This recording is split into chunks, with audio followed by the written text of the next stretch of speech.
আচ্ছা হ্যাঁ ভাই কোন শোনো, তুমি যে এই যে 5,000 টাকা নিলে তোমার স্বামী চিকিৎসা করার জন্য, হ্যাঁ আজ 1 বছর চান তোমার স্বামী তোমার গেছে, তাহলে আমার টাকা দাও। হ্যাঁ টাকা দাও আমার।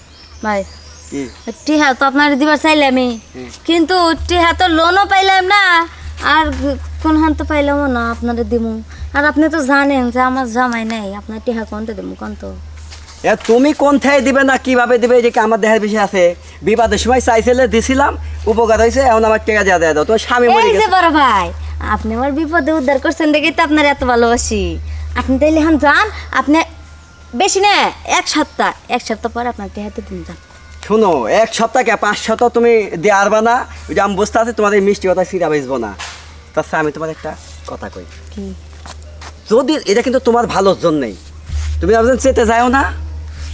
শোনো, কি এমন কথা কইবেন যে চাইতে যাবো আবার? এই 5,000 টাকা না, হ্যাঁ খালি মনে করো যে একবার কি? অল্প একটু, ঠিক আছে, কি অল্প একটু? আমার একটু খুশি করবা, তোমার টাকা ক্লিয়ার। সি সি সি সি সি ভাইজান, এসব যে কি কর না, হ্যাঁ আপনাকে বড় ভাই মানি, আর আপনারা এই সমস্ত কথা কন, হ্যাঁ আপনাদের কি একটু লজ্জা করে না? হ্যাঁ দেখো, তোমার সাথে করলে আমার কোনো রক্তের সম্পর্ক নাই। এই বড় ভাই কথা বাদ দিয়ে আমার টাকা দাও, সে তুমি।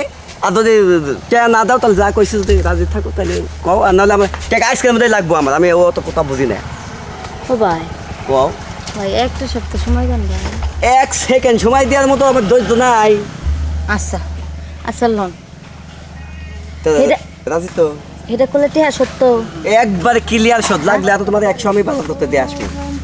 তাহলে কোন দিক দিয়ে আপনার বাসা জানি? আমার বাসা সমস্যা আছে, তোমার বাসায় যাবো না। ও আমার বাসায় লন, এদিকে লন, আচ্ছা নাও, লন লন, আপনি আগে লন, আসো আপনি আগে লন। আসো।